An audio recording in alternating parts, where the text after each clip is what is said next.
Baik, pada kesempatan kali ini kami di sini akan mempresentasikan materi psikologi tentang motivasi, emosi dan motivasi. Sebelumnya saya di sini akan memperkenalkan terlebih dahulu anggota kelompok kami. Di sini ada Bisma Aditya sebagai pemateri satu yang akan mempresentasikan tentang motivasi dan ada Karisa Putri Wiwaha yang akan sebagai pemateri 2 yang akan mempresentasikan tentang lapar dan makan, dan Clairina yang akan mempresentasikan tentang perilaku seksual, dan saya sendiri, Cita Rahayu Bestari, sebagai pemateri 4 yang akan mempresentasikan tentang emosi. Ya, terima kasih kepada Clairina sudah mempersilahkan saya. Di sini saya akan menjelaskan tentang emosi. Boleh di next slide-nya? Iya. Di sini ada emosi. Emosi adalah keadaan subjektif yang sering kita gambarkan sebagai perasaan kita.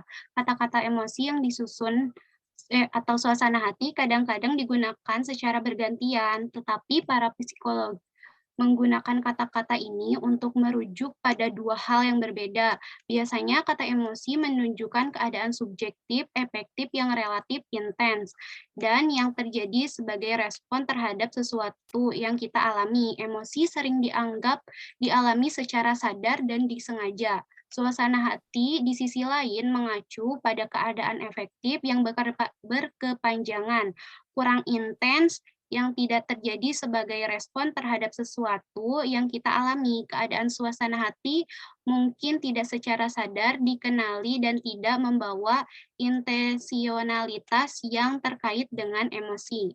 Bisa di next slide.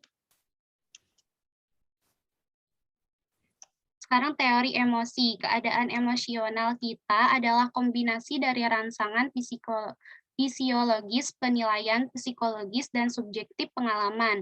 Dikenal sebagai komponen emosi, penilaian ini diinformasikan oleh pengalaman, latar belakang, dan budaya kita. Beberapa teori emosi yang berbeda telah diusulkan untuk menjelaskan bagaimana berbagai komponen emosi berinteraksi satu sama lain.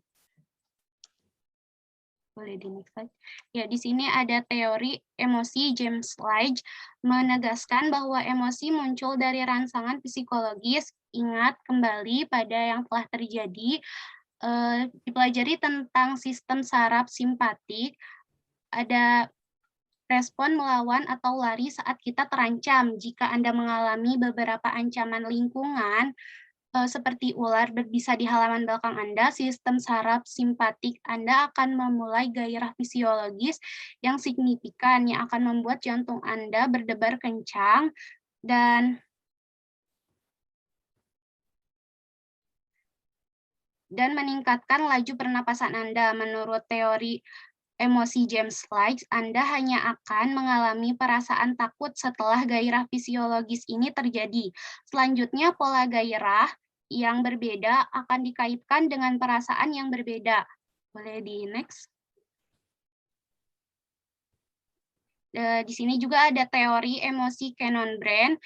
Teori ini dikembangkan dari teori emosi yang sebelumnya. Menurut pandangan ini, gairah fisiologis dan pengalaman emosional terjadi secara bersamaan, namun independen. Jika ketika Anda melihat ular berbisa, Anda merasa takut pada saat yang sama ketika tubuh Anda meningkatkan respon melawan atau lainnya.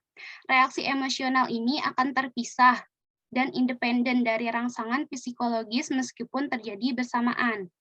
Boleh di next slide. Dan juga ada teori emosi dua faktor, Scatter-Singer, adalah variasi lain dari teori emosi yang memperhitungkan baik rangsangan fisiologis maupun pengalaman emosional. Menurut teori ini, emosi terdiri dari dua faktor, yaitu fisiologis dan kognitif. Dengan kata lain, gairah fisiologis ditafsirkan dalam konteks untuk menghasilkan pengalaman emosional. Dalam peninjauan kembali, contoh yang tadi melibatkan ular berbisa di halaman belakang, teori dua faktor menyatakan bahwa ular memunculkan aktivitas sistem saraf simpatik yang diberi label sebagai ketakutan berdasarkan konteksnya dan pengalaman kami adalah ketakutan. Respon emosional yang takut dikaitkan dengan gairah fisiologis yang kuat. Hal ini menyebabkan beberapa orang menyarankan bahwa tanda-tanda gairah fisiologis yang meliputi peningkatan detak jantung, laju pernapasan, dan keringat dapat berfungsi sebagai alat untuk menentukan apakah seseorang mengatakan yang sebenarnya atau tidak. Boleh di next slide? Iya, Lazarus 1991 mengembangkan teori kognitif mediasional yang menegaskan emosi kita ditentukan oleh penilaian kita terhadap stimulus. Penilaian ini menengahi di antara stimulus dan respon emosional, dan itu sering tidak disadari. Dua pandangan menonjol lain muncul dari karya Robert Jazoj dan Joseph Ledoux. Jazoj menegaskan bahwa beberapa emosi terjadi secara terpisah atau sebelumnya interpretasi kognitif kita tentang mereka, seperti perasaan takut dalam menanggapi suara keras yang tidak terduga. Jazoj juga percaya pada yang bisa kita sebutkan sebagai firasat, bahwa kita dapat mengalami suka atau tidak suka secara instan dan tidak dapat menjelaskan untuk seseorang atau sesuatu. Kemudian dari Ledoux juga memandang beberapa emosi sebagai tidak memerlukan kognisi. Beberapa emosi sepenuhnya melewati interpretasi kontekstual. Penelitian tentang ilmu syaraf, emosi telah menunjukkan penerapan utama amigdala dalam ketakutan tertentu. Boleh di next slide. Kemudian ada biologi emosi, sistem ritmik yang merupakan area otak yang terlibat dalam emosi dan memori. Sistem ritmik meliputi hipotalamus, talamus, amigdala, dan hipokampus. Hipotalamus berperan dalam aktivitas sistem saraf simpatik yang merupakan bagian dari setiap reaksi emosional yang diberikan. Talamus berfungsi sebagai pusat relay sensorik yang neuronnya diproyeksikan ke amigdala dan daerah kortikal yang lebih tinggi untuk diproses lebih lanjut. Amigdala berperan dalam memproses informasi emosional yang mengirimkan informasi tersebut ke struktural kortikal. Hipokampus meningkatkan pengalaman emosional dengan kognisi. Boleh di next slide. Di sini ada amigdala. Amigdala telah menerima banyak perhatian dari para peneliti yang berkaitan untuk memahami dasar biologis emosi, terutama ketakutan dan kecemasan. Amigdala terdiri dari subnukleus, termasuk kompleks balolateral dan nukleus pusat. Kompleks basolateral memiliki koneksi padat dengan berbagai area sensorik otak. Hal ini penting untuk mengkondisikan klasik dan untuk melampirkan nilai emosi untuk proses belajar dan memori. Nukleus pusat berperan dalam perhatian dan memiliki hubungan dengan hipotalamus dan berbagai area batang otak untuk mengatur aktivitas sistem saraf otonom dan sistem saraf endokrin. Boleh di next.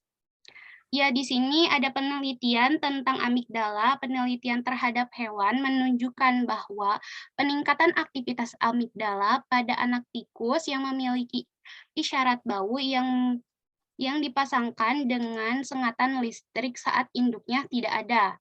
Dan ada penelitian juga terhadap manusia menunjukkan hubungan antara amigdala dan gangguan psikologis suasana hati atau kecemasan.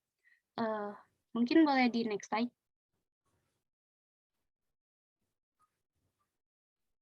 Di sini juga ada hipokampus. Hipokampus juga terlibat dalam pemrosesan emosional seperti amigdala. Penelitian telah menunjukkan bahwa struktur dan fungsi hipokampus terkait dengan berbagai gangguan mood dan kecemasan.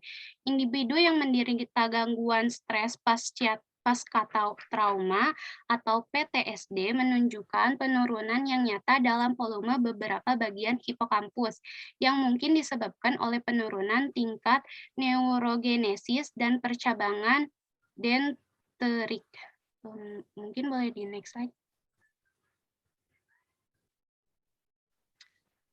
Ekspresi wajah dan pengakuan emosi. Budaya dapat mempengaruhi cara orang menampilkan emosi. Aturan tampilan budaya dalam salah satu kumpulan standar budaya tertentu yang mengatur jenis frekuensi emosi yang dapat diterima.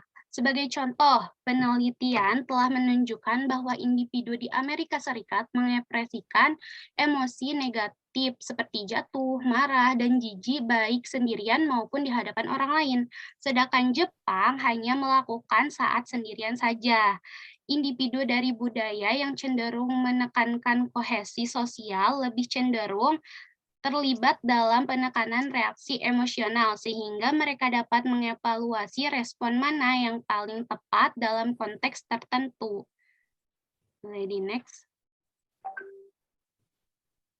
Ya, meskipun tampilan emosional yang berbeda, kemampuan kita untuk mengenali dan menghasilkan ekspresi wajah emosional tampak universal. Pada akhir abad 19, dalam buku Charles Darwin, The Experience of Emotion in the Man and Animals, faktanya ada bukti substansial untuk 7 emosi yang masing-masing terkait dengan ekspresi wajah yang berbeda, termasuk kebahagiaan, kejutan, kesedihan, ketakutan, jijik, penghinaan, dan marah. Terlihat dalam gambar tersebut, hipotesis umpan balik wajah menegaskan bahwa ekspresi wajah mampu mempengaruhi emosi kita. Artinya, tersenyum dapat membuat kita merasa lebih baik atau bahagia. Boleh di next. Iya. Emosi tidak hanya juga ditampilkan melalui ekspresi wajah, juga menggunakan nada suara bagi perilaku dan bahasa tubuh untuk mengkomunikasikan informasi tentang keadaan emosional. Bahasa tubuh adalah ekspresi emosi dalam hal posisi atau gerakan tubuh. Penelitian menunjukkan bahwa kita cukup sensitif terhadap informasi emosional yang dikomunikasikan melalui bahasa tubuh, bahkan jika kita tidak sadar atau tidak menyadarinya. Mungkin cukup sekian dari saya. Saya ambil alih lagi sebagai moderator. Jika ada teman-teman yang ingin bertanya, silahkan.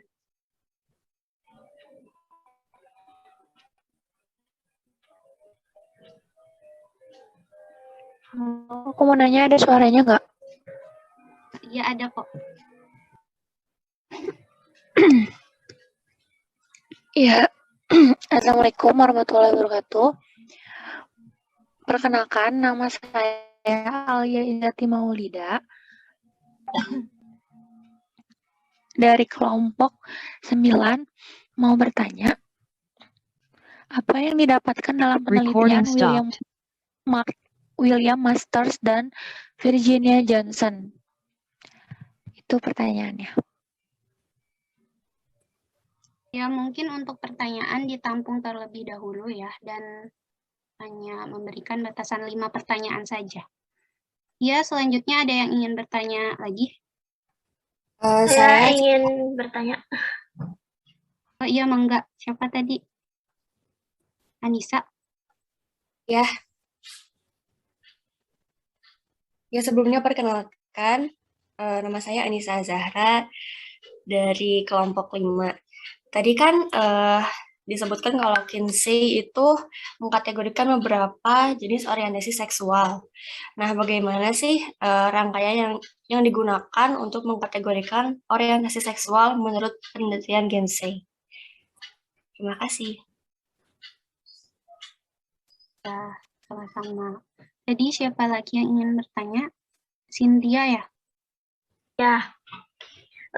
Tadi kan disebutkan kalau status sosial ekonomi dan lingkungan fisik merupakan faktor pendukung dalam menentukan berat badan. Nah, contohnya itu kayak gimana ya? Iya, terima kasih. 2 pertanyaan lagi boleh? Izin bertanya. Enggak. Assalamualaikum warahmatullahi wabarakatuh. Saya Alfi Muhammad Agung dari kelompok 9. Langsung. Ya, mangga sok. Bagaimana cara terbaik untuk bertingkah laku agar dapat mengendalikan emosi? Ya, terima kasih. 1 pertanyaan lagi, siapa? Mangga.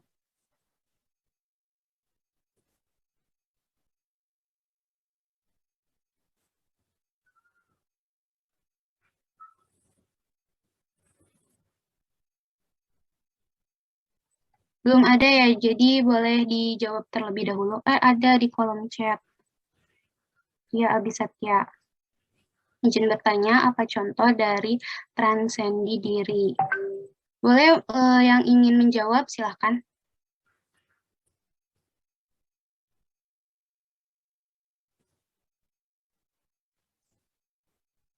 Iya, mangga.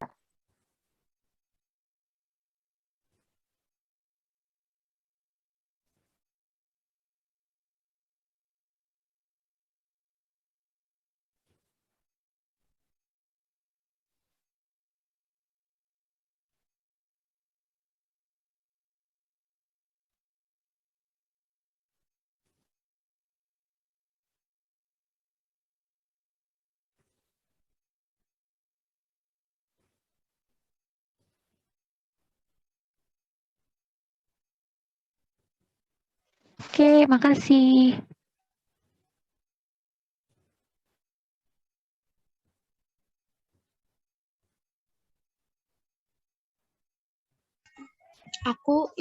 Selanjutnya aku izin menjawab pertanyaannya Cynthia.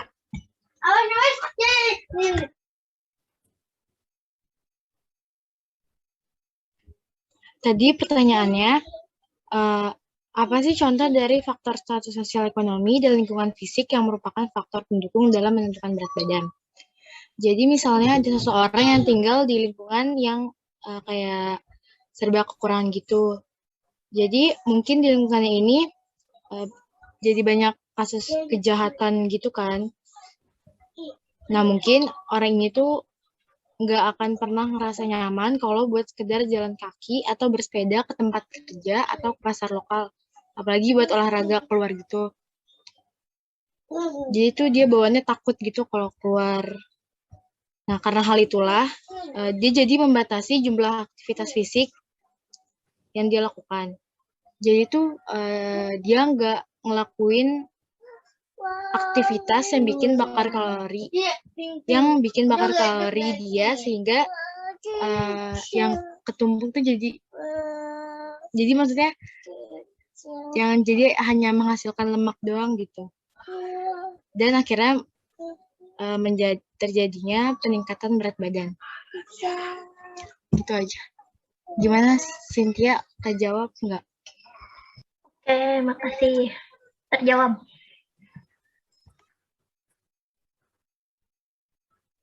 Ya, terima kasih. Mungkin di sini saya akan menjawab tadi pertanyaan dari Alfi, ya. Bagaimana cara terbaik untuk bertingkah laku agar dapat mengendalikan emosi?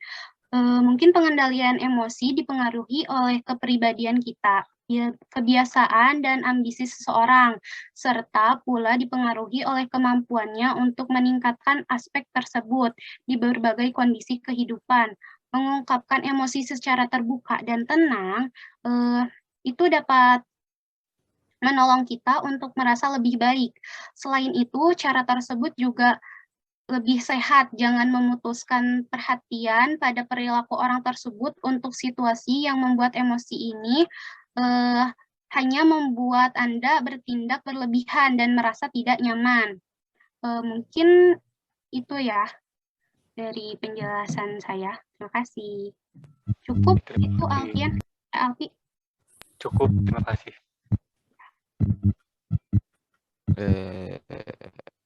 Saya izin jawab untuk pertanyaan dari saya mengenai contoh dari transendensi diri. Jadi contoh transendensi diri, kalau dari dalam Islam itu ada yang namanya sufisme. Dan kalau tidak salah, jadi Mohanfisme itu ada tokohnya di mana dia beribadah kepada Tuhan itu bukan karena menginginkan surga ataupun takut neraka, tapi karena Tuhan itu sendiri gitu. Jadi itu dari contoh dari transendensi diri dalam Islam Sufisme. Mungkin sekian. Terima kasih. Kembali kepada moderator, silahkan. Ya, terima kasih atas jawaban-jawabannya dan atas pertanyaan-pertanyaannya. Mungkin cukup sekian dari kelompok kami. Saya alihkan lagi kepada Ibda.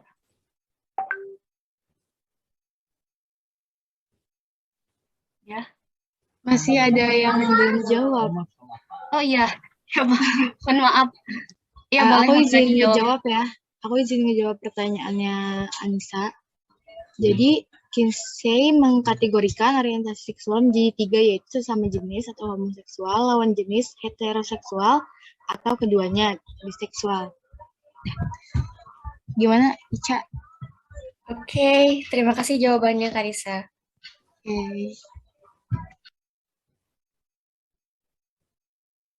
Ya, maaf ya tadi ada kesalahan. Lupa. Ya, mungkin saya kembalikan kepada Ibda dari kelompok kami. Cukup sekian. Wassalamualaikum warahmatullahi wabarakatuh.